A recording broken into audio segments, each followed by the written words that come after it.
There's a brief correction in our order of service. The opening hymn, Enter, Rejoice, and Come In, is actually 361, not 321, unless you feel like a musical challenge and would like to sing the other song while we sing Enter, Rejoice, and Come In. I'll invite you to stand, open your hymnals to 361, and we'll sing all the verses of Enter, Rejoice, and Come In. And look, I even tagged my book wrong.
To Buckman Bridge Unitarian Universalist Church and our eighth annual Festivus celebration. Can you believe it? 8. I am Jennifer Bacmeister, a member of the Congregation, and I will be your worship leader this morning. I came to Buckman Bridge over 20 years ago seeking a church home that would support my quest for understanding the various yet universal truths that surround all of us. I did not know at the time that my particular religious path would include Festivus, but it's all part of learning to be open and understanding to the wonders of the world and life around us. I hope you find what you are looking for today and in all the seasons to come. Today's service will be a bit different from most of our other services, although none of our services are ever quite the same. We will be celebrating Festivus throughout the service, although all your favorite elements of the services are still in there. It is also New Year's Eve right now, and we won't let the turning of this calendar page pass us by. If you are here today for the first or first-ish time, we are glad you are here, and we hope you'll stay with us for fellowship after the service in the back. You will find coffee, other beverages, and snacks at the pass-through windows, and it's an excellent chance to meet some new friends and share conversations. Please stop by our welcome table at the entryway if you haven't already done so. You can create a name tag so we can welcome you and greet you by name. You can also find information about our church and our denomination. We have regularly scheduled Learn About UU and Learn About BBUUC classes year-round. And if you have any questions or needs, please don't hesitate to ask. Anybody can help you or direct you to those who can help you. If you're interested in becoming a member, you can check in with the folks at the welcome table who are happy to talk with you about the path to membership. I highly recommend it. Then again, I might be biased. Our youth will stay in the service today instead of going to religious education. If you have little ones, the nursery is open, or you can take advantage of the wiggle room, which is behind you to your left. Yes, to your left. At this time, I would ask that you silence all your electronic devices. If you are a Who visiting us from Whoville, Please also silence your gin tinglers, trum truckers, and the electro-cardiofluxes. For the Seinfeld fans with us today, you probably already know what Festivus is. If you've attended this church for a few years, you might know what our version of Festivus is. This is, after all, our 8th annual Festivus. We should have pins made or something. You should get a badge every time you come to the Festivus service, and then you should wear a sash that has the badges on. I'm going to work on that. Put that on the note for the worship committee, Linda. We're going to work on that. If you haven't been for any of those services, Festivus is indeed a made-up holiday that was first described to the public in an episode of Seinfeld called The Strike that first aired in 1997. Frank Costanza supposedly came up with the holiday after getting into a fist fight with another man over a doll during Christmas shopping and becoming jaded by the commercialism of the Christmas holiday. For Seinfeld writer Dan O'Keefe, his family actually did celebrate Festivus, although it was nothing like the version on the show. Dan O'Keefe was on a podcast back in December of 2021 where he described the origins of Festivus. Quote, "I mean this in the nicest way possible. My father was an undiagnosed, bipolar, severe alcoholic who nonetheless was extremely high functioning and held down a job as an editor at the Reader's Digest, had an advanced degree, and was extremely educated." O'Keefe explained, noting his father came from an extremely working-class background, which he was constantly trying to make sure nobody knew about, and in doing so, he reminded everyone. I think the phrase is, came up from nothing and brought it with him. O'Keefe's father invented the holiday. At one point, he said it was an anniversary for his first date with my mom, but he also said a lot of crazy beep stuff. So who knows? It was a holiday that was unique to our family, and that ostensibly was a strength. And it didn't have a set date. In real life, it could just happen whenever. In one year, there were 2 for some reason, and in another year, there weren't any at all. You never knew when it was coming. Ooh, sneak attack Festivus. Linda, make a note. And unlike the fictional Festivus, in real life, there was no pole. There was a nail that he hammered into the wall in the early 70s. And every year, he put a clock into a bag and hung it on the nail on the wall. And the symbol of the holiday was a clock and a bag for some reason. There was a poem that referred to clock and bag, and it rhymed in 4-line stanzas with a very complicated rhyme scheme that was entirely very peculiar. And every time we asked him about the clock and bag, he literally screamed at us, "That's not for you to know." O'Keefe had long buried his memories of Festivus, which was patterned after the Roman Saturnalia and some of the other holidays of antiquity. Dan O'Keefe said, "I think it was to show that he knew who the Romans were." When he was at a party in LA with one of his brothers, Dan O'Keefe was at the party, and my loudmouth younger brother opens his yap and mentions this weird family holiday called Festivus. And I'm a writer on Seinfeld at the time, and a couple of my coworkers are there, and they're instantly all around me. "Wait, excuse me, what is this?" And I tried to explain it as calmly as I can and then turn the topic away. But Dan's attempt to dissuade his coworkers failed, and the far more whimsical and far less depressing TV version of Festivus has literally changed the world. Literally. There are people all over the world who celebrate Festivus. There's a book, there's an active website, all dedicated to explaining the origins of the Festivus and the proper way to observe the rituals. Festivus rituals include the airing of grievances, feats of strength, Festivus miracles, and a traditional dinner of meatloaf and spaghetti. I am saddened to inform you we will not be having meatloaf and spaghetti during coffee hour. We haven't had it for any of the previous 7 years, but I know you're still disappointed. Before you become too concerned about the nature of the Festivus rituals, just know we have adjusted them this morning in the interest of both time and good taste. This is a family-friendly Festivus, after all. It is also a participatory holiday. Later on, you will have the chance to share your Festivus miracles with the congregation. A Festivus miracle is any instance of routine happenstance that you can attribute to the season. For example, my grandson opened his Christmas presents and nothing needed batteries. It's a Festivus miracle. Start thinking of your miracles now. You will also later have an opportunity to air your grievances, and we'll get to the details on that in a little while. Perhaps the best known icon of modern Festivus is the Festivus pole. Traditionally, an unadorned aluminum pole with no branches, lights, or tinsel, because tinsel is distracting. Its true purpose is to remind us that this holiday is not about things. It's not about buying gifts or hanging shiny lights or the distraction of stuff over ideas. Also, Frank liked the weight to strength ratio of aluminum.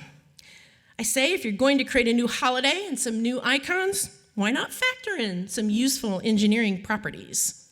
So ladies and gentlemen, and children of all ages, I present to you BBUUC's Festivus pole.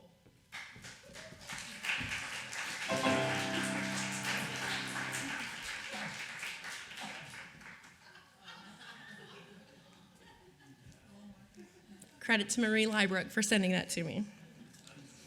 I really hope there's a Walmart somewhere that put that up, although that seems to be really literate for Walmart to put that. So maybe it's Photoshop, but it's still fun. So, and if you're distracted by tinsel, I apologize for my dress in advance. At this point, I'd like to ask David Dean to come forward and light our chalice. Thank you, David. The words by Lois Van Leer, and it's called On the Brink of a New Year. We light this chalice on the brink of a new year, letting go of what has been, open and hopeful for what may come, renewed, restored, ready to live life fully anew. May we move forward with intention. Thank you, David. Please rise in body or spirit and join me in singing our call to worship. The words are printed in your order of service.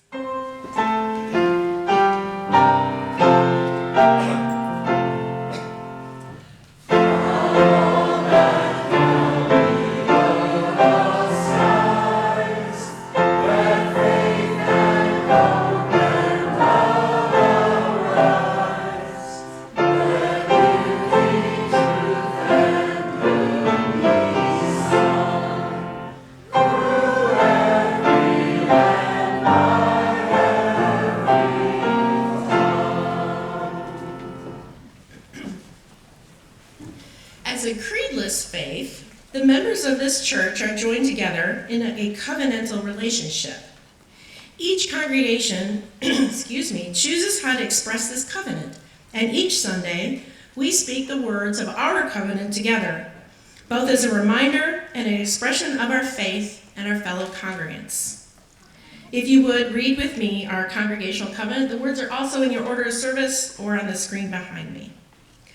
We covenant to engage one another with honesty, kindness, and respect, to value diversity, seek understanding of our differences, and practice gracious accountability with care, love, and empathy. We make these promises to those who are here and those yet to come, so that we may be a safe, welcoming, and beloved community of acceptance, learning, and transformation. You guys sound great this morning. You were all practicing in the car before you got here. I like to sing with the radio. So, it is New Year's Eve. Yay, it's the end of the year. And it isn't very often here at church that we get to celebrate two holidays at the same time. Forget about the fact that last week we lit our chalice, the Advent candles, and 2 weeks before that, the Hanukkah. We don't often get to celebrate two holidays at once. So while Festivus may be a lesser-known event, the New Year has been celebrated for thousands of years by civilizations all across the globe. For many people in the United States, It is a time to reflect on the personal successes and failures of the previous year, and a time to decide what to do differently in the new year. This generally leads to the making of resolutions, which generally leads to breaking them or forgetting them by February. My personal resolution is I make no resolutions. I would, however, like to offer you this prayer by Kate Lohr for the new year. Great Spirit of life, as a new year begins, we turn inward to reflect about the state of our lives. What lessons have we learned in the past year, and which new ones now call us forward? To whom do we still owe an apology or an expression of thanks? And with whom must we draw fresh boundaries?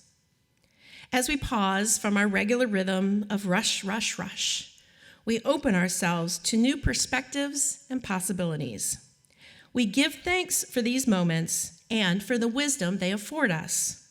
May they help bring us together in the sacred dynamics of life so that we, as individuals and as members of this community, might reach our full potential. As we step across this threshold, let this new year be a year of greater awe and gratitude, of deeper kindness and acceptance, and more courageous acts of conviction. For a kinder, more equitable, and sustainable world is not only possible, she is on her way. And in the quietness of this sacred community, we can ever hear her breathing. Amen.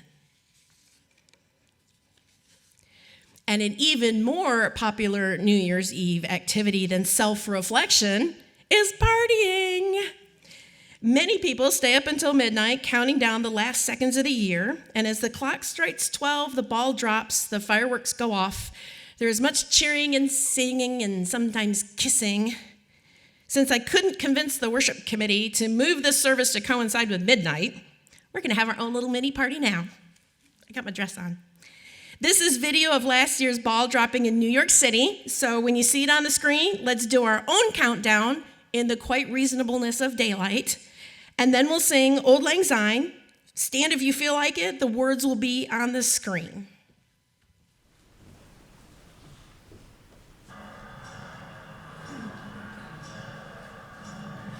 10, 9, 8, 7, 6, 5, 4, 3, 2, 1.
Tonight. Excellent. Yeah, I heard a couple yays. Yeah, I feel you. We have a Time for All Ages and Excellence story. I'm going to ask Beth Curtis to come share that with us.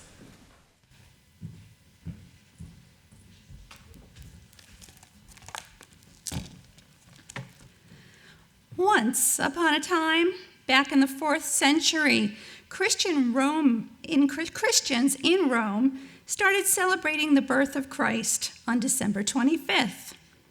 The date that the church officials selected for Christmas, December 25th, corresponded with the Roman celebration of Saturnalia. And it's not surprising that many of the first Christmases mimicked the Saturnalia celebration. At that time, Christianity was a fairly new religion. And Auld Lang Syne. That's one of my favorite songs. Okay, I'm distracted. So it was a fairly new religion, and most of the world was already practicing some much older religions, what we now may call pagan religions, all with their own holidays and celebrations that occurred around the time of the winter solstice. As Christianity grew and the Christmas was celebrated by more people in more countries, the traditions that they had for their solstice celebrations on December 21st wound up in their Christmas celebrations on December 25th. That's how Yule logs and Advent calendars, Advent wreaths, Christmas trees, Christmas stockings, holly, mistletoe, etc., were woven into our Christmas traditions and rituals. They were all originally pagan traditions and rituals. To this day, we continue to adapt the rituals and traditions associated with the Christmas celebration.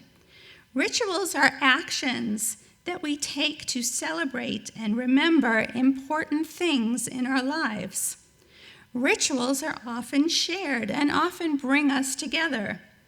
Every week here at BBUUC, we share the ritual of lighting the chalice and singing our call to worship. We repeat that every week, and that helps us bring us together as a beloved community. Likewise, the ritual of families posing in matching Christmas pajamas for their Christmas card photos might bring them together, or possibly provide fodder of years of blackmail on the parents' part. Festivus is considered by some to be a new ritual. It was made up by a family who was looking for a way to honor and to recognize things that were important to them.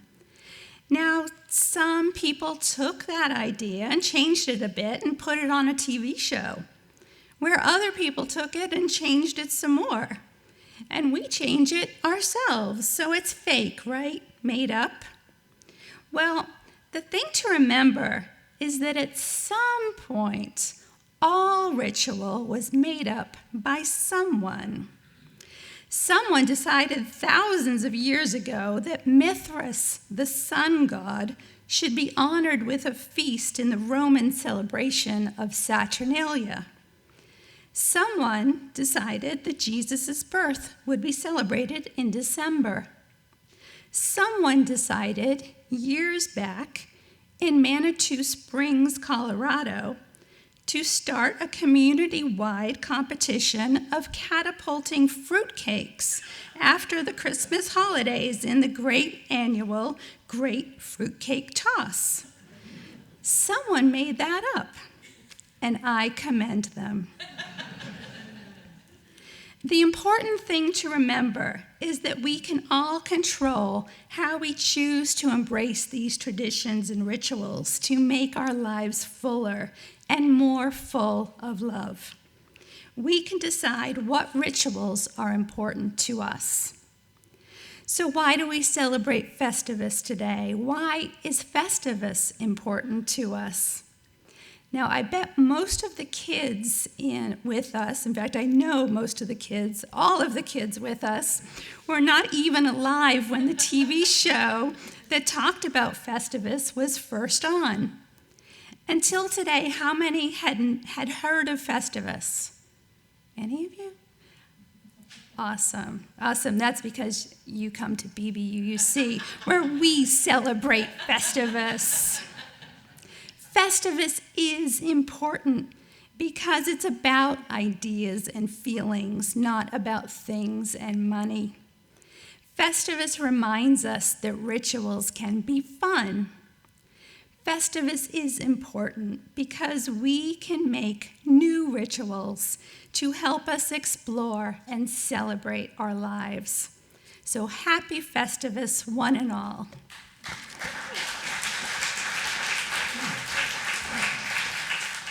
We now have a special treat with Pete Jorgensen on piano and Lynn Wadley playing her saw. I love it. And singing, yes, singing. And they're going to do Crazy by Willie Nelson. Yeah, it does seem appropriate for today. And there may be some lyric changes, so I would listen closely. And the picture behind me, not that one, the next one, that's Patsy Cline and Willie Nelson in 1960. Wow. She didn't get any older.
I was crazy, crazy for feeling so lonesome.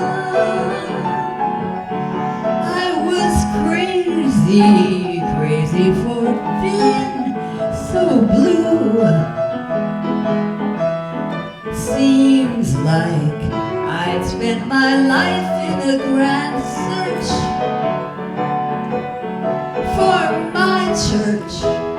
And then I found BBUUC. Don't worry, you'll feel at home in a hurry. You'll find right from the start food for your mind and your soul, your heart and your tummy. Hot dogs and coffees and cookies. It's true, no more crazy for crying, crazy for sighing, when you're crazy for BBUUC.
Crazy for trying, no, just be crazy for BBUU.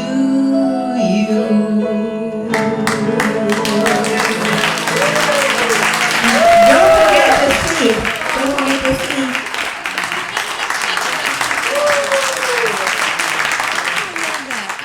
I can only imagine we have something resembling a violin bow and a hand-powered woodworking tool, and somehow somehow that became a musical instrument. So maybe someday we'll get the backstory on that, but it's a Festivus miracle. And a segue from the congregation. I love it. Because even though Festivus is a secular holiday, there is no harm in recognizing the amazing things that happen to each of us every day, seemingly without our direct influence. Perhaps we are experiencing divine intervention in a very low-key manner. In the absence of the power of the divine, I like to think that every once in a while, the universe churns around in such a manner that it creates a minor benevolence towards me. And I think that's worth celebrating. So now I will invite you to come forward as you are willing and able and share any Festivus miracles you may have experienced. Remember, these are ordinary occurrences made miraculous by the wonder of the season. To ensure that everybody has a chance to share, please keep your recitation to a brief statement, and I invite the congregation to join in ending each statement with, "It's a Festivus miracle." So if you'd like to make your way to the front, we have an open microphone here for your Festivus miracle, and I have a couple that I came up with. I remembered to reset my work alarms so I could sleep in over the holidays. Somebody left their quarter in the buggy at Aldi. I found this dress on the 70% off rack yesterday.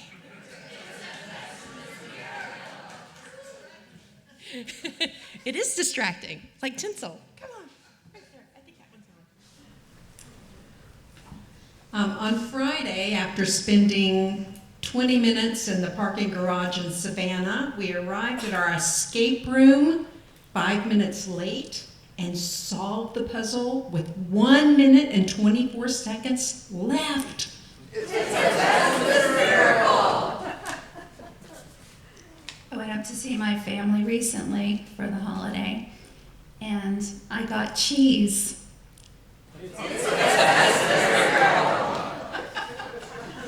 My brother's in Cambodia, and he sent me a picture of him and this old guy who wrote a book. And I said, and he was so proud of it, but I said, "Oh, look," and I sent him the same picture with me with the same old guy 9 years ago. So, Festivus miracle. Okay, I know I'm getting a little ahead of myself. Mine starts out as a grievance.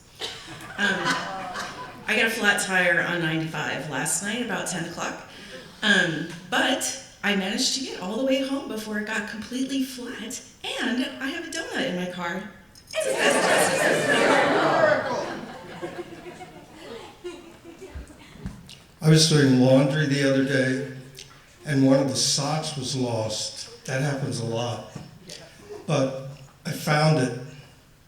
It's a Festivus miracle. Not only that, I've had a lot of experiences with my cable company lately that are typical of year-round experiences with my cable company. And I was having one of those, and I got so frustrated that I went to see a person at a Comcast store. They solved the problem within 5 minutes. It's a Festivus miracle.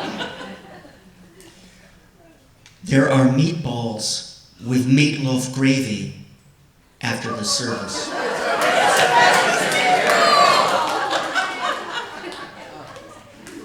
I have two.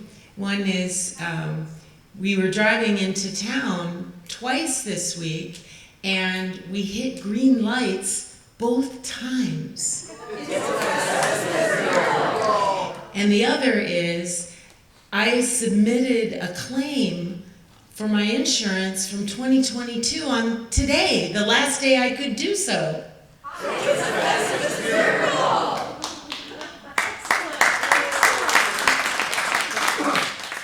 Thank you for sharing your miracles with us. And as you go forward through the day and the rest of the year until we do Festivus again, remember, sometimes the little good things that happen are just Festivus miracles.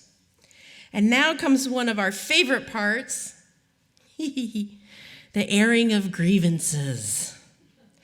The airing of grievances is an opportunity for each person at the party to tell any other person to their face how that person had disappointed them in the previous year. As Frank said, I got a lot of problems with you people. Now you're going to hear about it. This seems somewhat dangerous to me, and if it doesn't ignite a 5-alarm family brawl, it's sure to set off some simmering discontent. Perhaps if just enough eggnog or way too much eggnog has been enjoyed, this would work.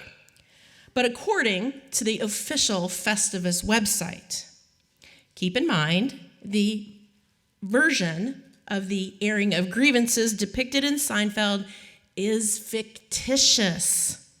Can a person really get away with telling their friends and family all the ways they've been disappointed in the past year? No. Probably not. There would likely be hurt feelings and repercussions. It can be a fun gag to consider such an action, but you must tread lightly if you want to put it into practice. With this in mind, try to keep your grievances lighthearted. After all, it's Festivus, not an intervention. Just to make sure we don't hurt any feelings this morning, we're going to lay a few ground rules. First, leave out names. You can call people names, just don't call out their name. Use generics like my friend or my boss or my neighbor. If you say my spouse, we still know who that is, so that's at your own peril. If you're griping about Starbucks or Walmart, though, feel free to use the name of a faceless corporation. Second, please keep your grievance short. We don't need the whole story. Just tell us who upset you and let the next person speak. And third, bear in mind, we have children in the sanctuary this morning, so watch your colorful language, please. I'm talking to you, kids. Talking to you, watch your language. So call into mind now some person or people who have grieved you this past year. Feel free to come to the microphone, share your beef, and enjoy the cathartic effects of airing your grievances.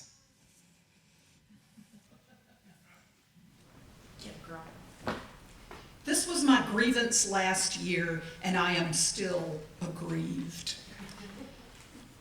It could have been some of you, but I doubt it. I try to be a considerate driver.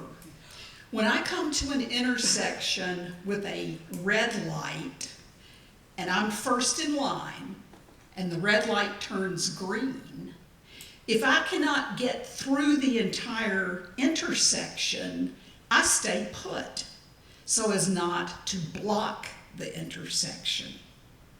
Some drivers to my immediate right believe that my staying put is their signal to come around and block the intersection. How dare they?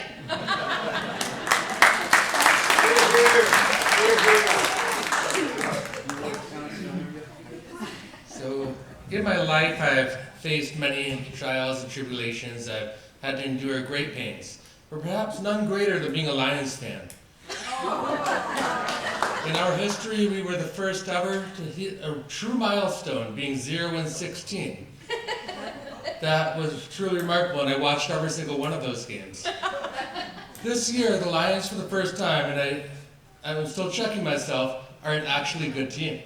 They're going to the playoffs with the number 3 seed. Last night, I watched Monday Night Football on Saturday, which is grievance number 1. Right, and it was a great game, but it came down once again to the referees siding with the other team. And I feel like here we are in 2023. There's cameras everywhere. We see what happened. Why don't they just check and say, do I have it right, before handing the game to the other team?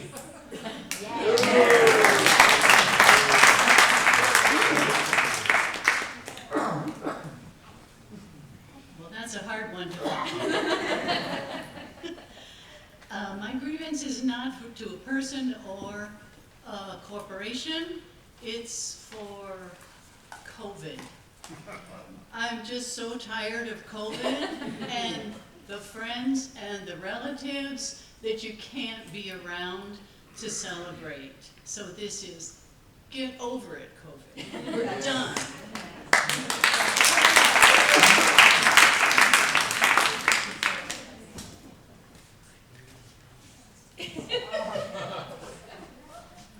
I think there's a conspiracy going on here. Well, this could be one. Okay. Being a small person, I have small hands, which actually makes them match pretty well with the rest of me.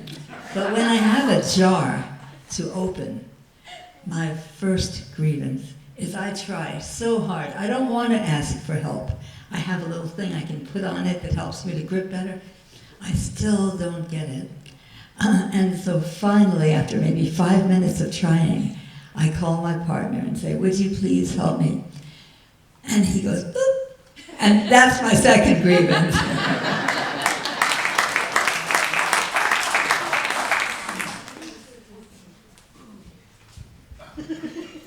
My grievance is identical almost to last year's grievance, which has to do with TSA in LaGuardia.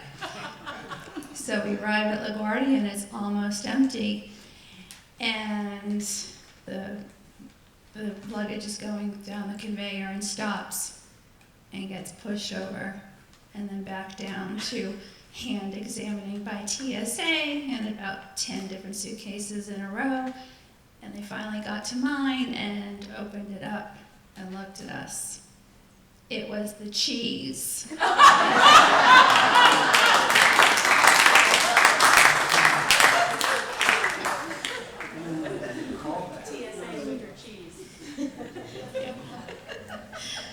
So my grievance this year as your church board secretary, I seem to have the great fortune of having to type up the minutes for some of the longest annual meetings. So I had the pleasure of doing that yesterday, rewatching the recording, rewinding it, making sure I have everything all good. So hopefully I'm going to channel good energy for next May. We have a shorter one, so I don't have to spend so much time re-listening to the fun.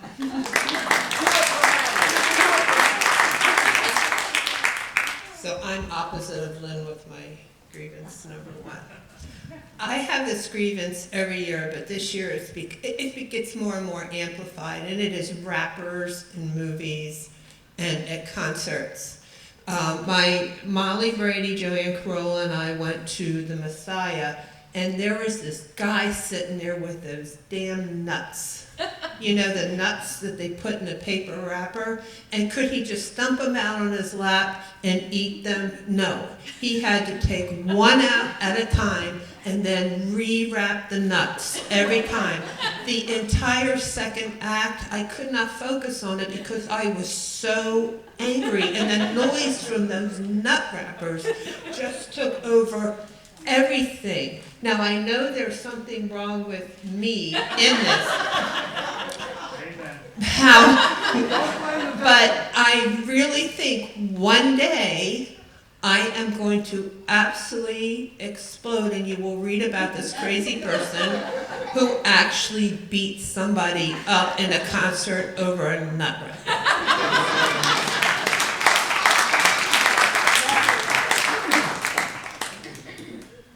We have a 2018 Honda Accord. It's been a good car. Just found out that there's a recall out, and they won't have the part for the recall until end of February, maybe even March. And the consequence is it's a fuel pump, and what's going to happen is the car is going to stop.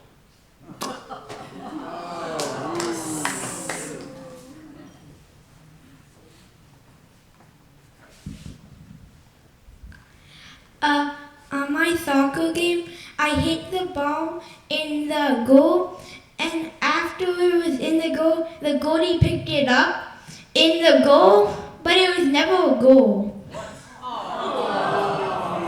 That's a fair grievance.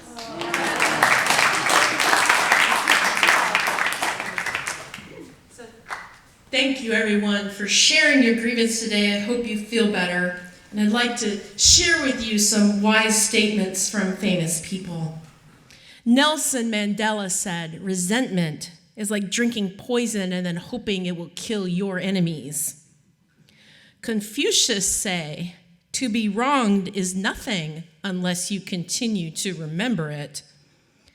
Oprah Winfrey said, "True forgiveness is when you can say, 'Thank you for that experience.'" "What others think of me is none of my business," was said by RuPaul. And Rita Mae Brown, the author, brings us the most important one. One of the keys to happiness is a bad memory. On Seinfeld, Festivus is Frank's reaction to the massive amounts of conspicuous consumption that for many people has become the reason for the season. Here at Buckman Bridge, most of us are less about stuff and more about education, experience, and enlightenment. We are proud of our outreach and supportive efforts for those less fortunate in our community. But in order to keep educating, experiencing, and enlightening, though, we have to pay some bills. Our ushers, Ted Clisby and Jim Wood, will collect the offering this morning. Even if you choose to donate online or in one of the many other ways we have, I encourage you to take the plate and pass it to your neighbor. Sometimes the gifts we offer our community are not tangible, and the ritual of passing the plate helps us remember that. At the completion of the offering, I will ask you to rise and bow to your spirit, and we'll sing hymn number 123, Spirit of Life. You guys gotta come this way to get the plates.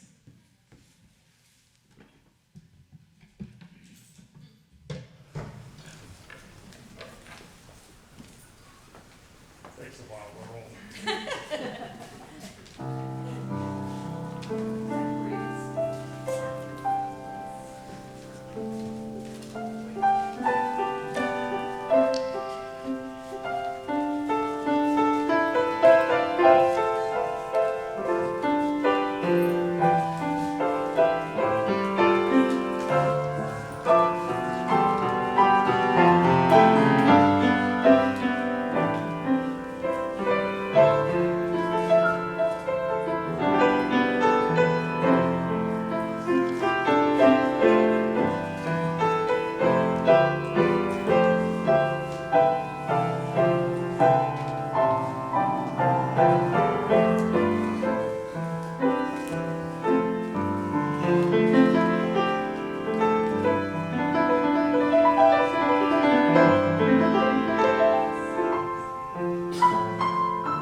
I just want to say, as far as the airing of grievances goes, Cindy's plight struck me in that I think nut wrapper is my new swear word. Nut wrappers. It's kind of a SpongeBobian, right? Kind of goes with barnacles and nut wrappers. Thank you, Cindy. You've expanded my vocabulary. Festivus is not considered over until the final tradition takes place, the Feats of Strength. In the Seinfeld version, the head of the household can challenge any member at the party to wrestle him, and the feat is not complete until the head of the household has been pinned. The only way a selected opponent can defer the match is to have something better to do. In this post-COVID world, I'm pretty sure wrestling is not a great idea. Even if lingering COVID concerns didn't prevent us from wrestling each other, it just isn't practical. I mean, look at how many chairs are in this room. It just wouldn't work. And I'm guessing even if we could wrestle, most of us would say we had something better to do. I mean, I heard there's meatballs back there. So at this point, if you're willing, please stand up. And everyone choose somebody to engage in battle with. It can be the person next to you, behind you, family member, random person. Select somebody. And then now you're going to select your feet. In the olden days, the contest of choice was thumb wrestling. If you are challenging someone in your household and you still want to hold their hand, then you can thumb wrestle. But for the love of inoculations, don't thumb wrestle a stranger today if that's not a good idea for you. For socially distanced feats of strength, you may also choose rock, paper, scissors, or a good old-fashioned staring contest. When I say go, start your contest, and when you've lost, go ahead and sit. When your team is done, go ahead and sit down. So on your mark, get set, go.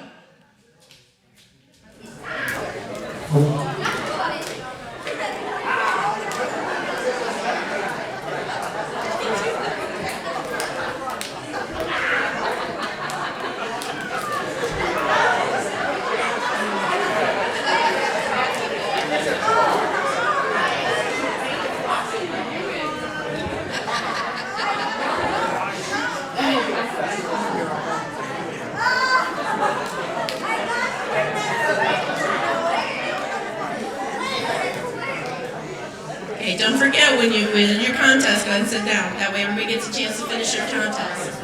We have some hardcore staring going on over here. Oh, I stared at Gary.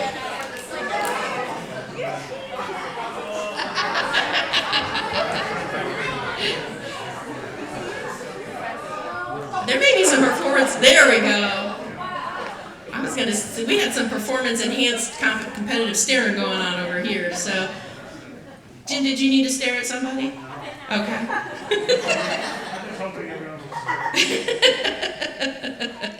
Excellent, excellent. So, had we all day, we would continue challenging each other until we had the one, the most outstanding, the strongest person in the room named. But we don't, so we won't. This morning, we have acknowledged the Festivus poll. We have shared the wonder of Festivus miracles. We have aired our grievances and completed the feats of strength. With these traditions observed, I declare BBUUC's 8th annual Festivus service a complete success.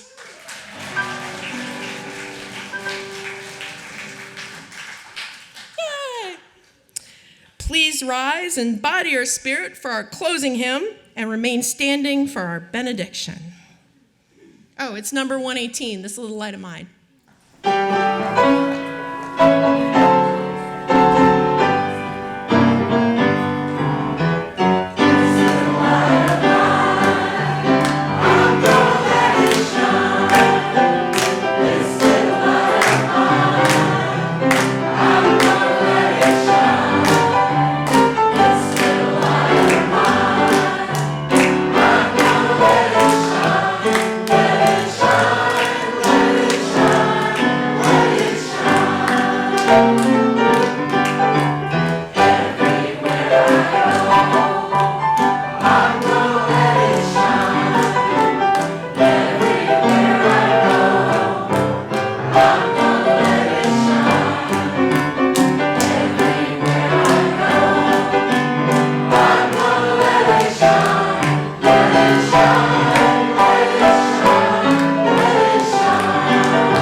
advice this morning. Remember to honor what is important in your life, not just for Festivus or Christmas or Hanukkah or any other holiday, but all days. Treat others with kindness, aware that you don't know what burdens they may be carrying. Release from your life that which weighs you down and keep near you that which lifts you up. And once in a while, air your grievances and perform a feat of strength. Blessed be, namaste, let's have meatballs.